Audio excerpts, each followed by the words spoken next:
Hello friends, welcome to ज़िंदगी एक सफ़र bye Ayushi. So friends, आज के व्लॉग में मैं आपके साथ बहुत कुछ चीज़ें शेयर करने वाली हूँ और 2-3 दिन में मेरे साथ जो जो चीज़ें हुई मैं वो भी आपसे शेयर करूँगी। जैसे कि आप लोगों ने मेरा लास्ट व्लॉग देखा होगा, उसमें मैंने दिखाया अपनी जर्नी कि मैं और मेरे हस्बैंड कैंची धाम कैसे पहुँचे और हमने आपको कुमाऊँ के जो 2 धाम हैं, हनुमानगढ़ी और भूमियाधार, उनके दर्शन कराए। सबसे पहले नीम करोली महाराज ने हनुमानगढ़ी स्थापित किया था, जो कि आपका नैनीताल में है, और फिर भूमियाधार, जो कि भवाली के पास है। और तीसरा व्लॉग जो मैं आपको शो करने वाली थी वो था कैंची धाम का, और बहुत कुछ कवर करा था हमने कैंची धाम में। बट अनफॉर्चुनेटली क्या हुआ, जो मेरा पूरा डाटा है मेरे फ़ोन में जो था वो सब डिलीट हो चुका है। मेरा जो फ़ोन है वो रीसेट हो चुका है। मेरे फ़ोन में वीडियोज़ हैं, फ़ोटोज़ हैं, बट वही फ़ोटोज़ हैं जो आई क्लाउड में सेव थी। अपार्ट फ्रॉम दैट कुछ भी नहीं है। आई थॉट कि क्यों ना मैं आपसे अपनी खुद की स्टोरी लाइव जो मेरे साथ एक्सपीरियंसेस हुए हैं नीम करोली बाबा से रिलेटेड वो डिस्कस करूं कि मैं नीम करोली बाबा से कैसे मिली और कैसे कैंची मेरा एक परिवार सा बन गया।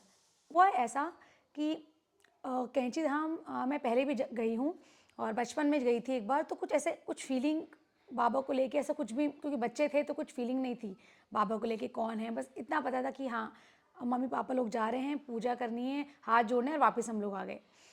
फिर इवन आफ्टर मैरिज मैं एक दो बार मेरा कुमाऊँ जाना हुआ तो मैंने कैंची धाम क्रॉस करा, बट कभी ऐसी फीलिंग नहीं आई कि मुझे कैंची में जाना चाहिए नीचे उतर के, या बस कार से ही मैंने हाथ जोड़े और हम लोग ने रोड क्रॉस करी।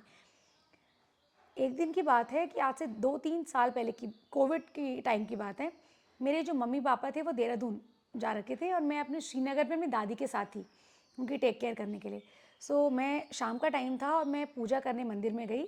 जैसे ही मैंने दिया जलाया, मैंने दिया बत्ती जलाई और मैंने आंख बंद करी, उससे पहले मेरी नज़र बाबा की फ़ोटो पे गई। और ऐसे पहले भी मैं पूजा करती थी अपने घर पे, कभी मेरे को ऐसा कभी फीलिंग नहीं हुआ, कभी इन्नेट जो डिज़ायर होता है, जो वो फीलिंग, वो एक्सपीरियंस ही टोटली डिफरेंट था। फिर मैंने बाबा की फ़ोटो पर नज़र गई और मैं बहुत रोई। अ, ऐसा भी नहीं है कि मैं परेशान थी या मेरे दिमाग में कुछ चल रहा था, कुछ भी नहीं, बट मुझे बहुत रोना आ गया और मैं बहुत रोई। देख के बहुत रो रही हूँ, फ़ोटोज़ देख के लगातार 10-15 मिनट तक मैं रोई जा रही हूँ, आंसू निकले जा रहे हैं। फिर मन ही मन मैंने बोला, मैंने कहा ऐसा क्या है बाबा कि मुझे इतना रोना आ रहा है, और अगर ऐसा कुछ है तो मुझे प्लीज़ बुलाओ, मुझे कैंची धाम बुलाओ। बस वो दिन था, उस दिन से कैंची जाने तक मेरे को इतनी ईगरनेस हो गई, मेरे मन में इतना एक्साइटमेंट हो गया कि मुझे कैंची जाना ही जाना है। और ऐसा बिलीव मी, ऐसा कभी भी नहीं हुआ।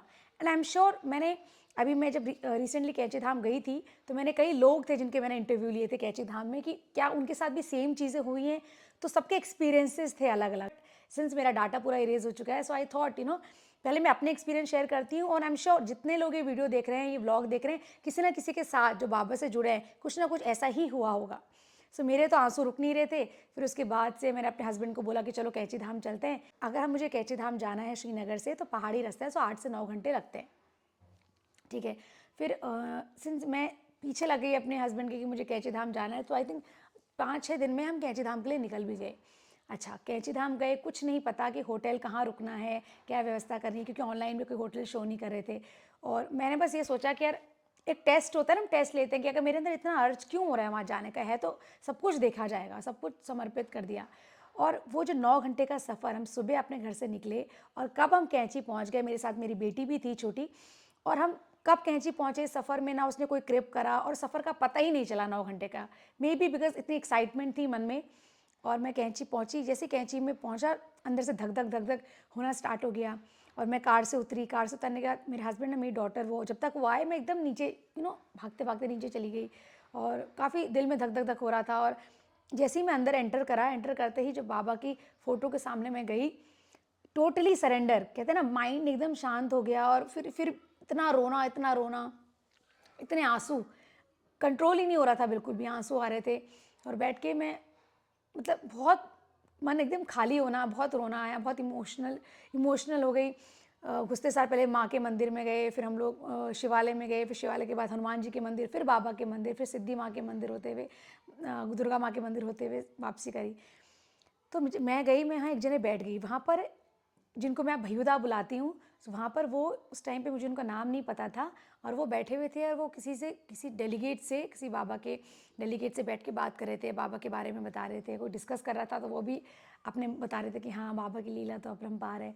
तब तक मेरे हस्बैंड और मेरी डॉटर ने वहाँ से दर्शन करके, और उनको क्योंकि कोरोना का टाइम था तो वहाँ पर एक पूरा रूल था कि आपको दर्शन करना है, आपको बैठना अलाउड नहीं है, दर्शन करके आप निकलिए।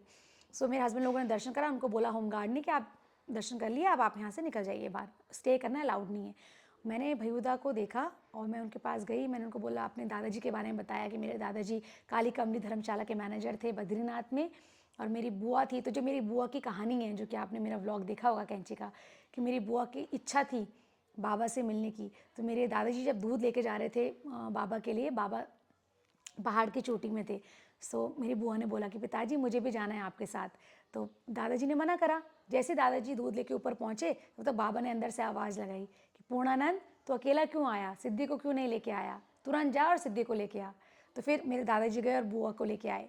तो ये बात मैंने भैयुदा से डिस्कस करी उस टाइम पे, तो उन्होंने बोला कि हाँ देखो बाबा की तो लीला ऐसी होती है, महिमा बाबा की ऐसी है बोल के। तो उन्होंने बोला ठीक है आप दर्शन करिए। तो मैंने दर्शन करे, दर्शन करने के बाद जैसे ही मैं बाहर को निकल रही थी, अचानक से पीछे से आवाज़ आई भैयुदा की। तो उन्होंने बोला कि अरे, मुझे बुलाया कि होमगार्ड को बोला कि उसको इधर बुलाओ। तो जैसे ही मैं पीछे मुड़ी, मैं अंदर गई तो भैयुदा ने बताया, कुमाऊनी भाषा में भैयुदा जोशी जी से बोल रहे थे कि ये है, ये मुझे अभी अपने दादाजी के बारे में बता रही थी। तो जोशी गुरुजी ने मुझसे बोला, जोशी जी ने, कि क्या है दादाजी का नाम। मैंने कहा पूर्णानंद नौटियाल, और वो काली कमली धर्मशाला के मैनेजर थे बद्रीनाथ में।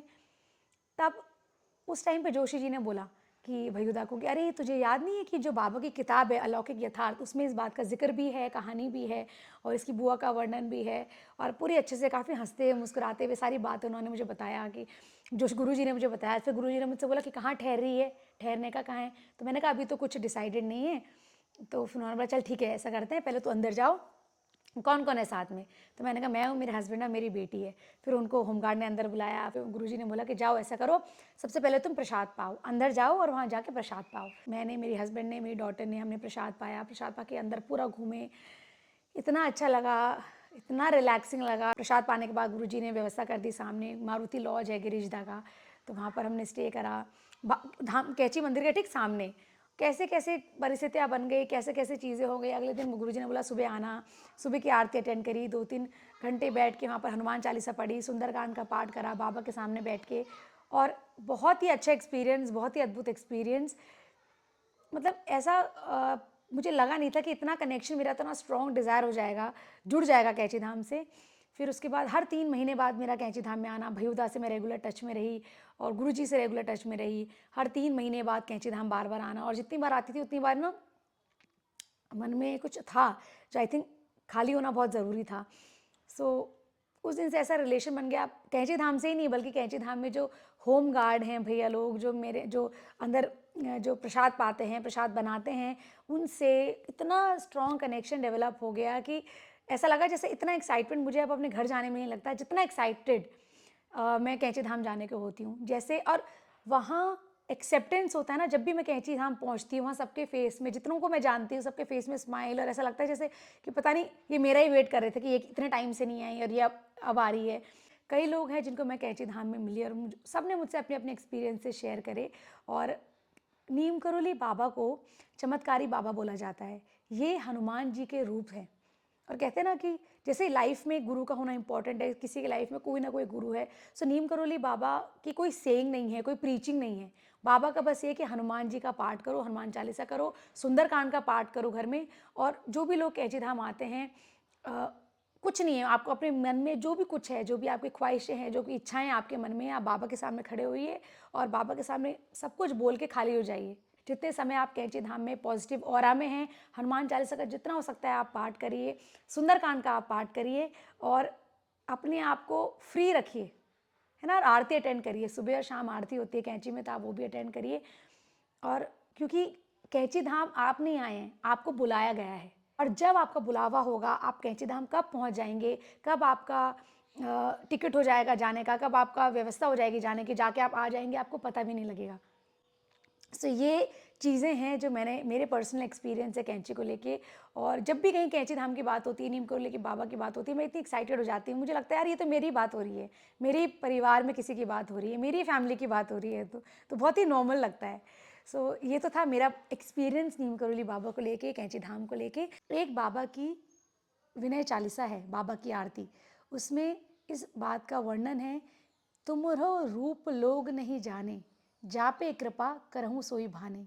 जो आपका रूप है वो लोग नहीं जानते, जिस पे कृपा होती है वही आपको पहचानता है, वही आपको जानता है।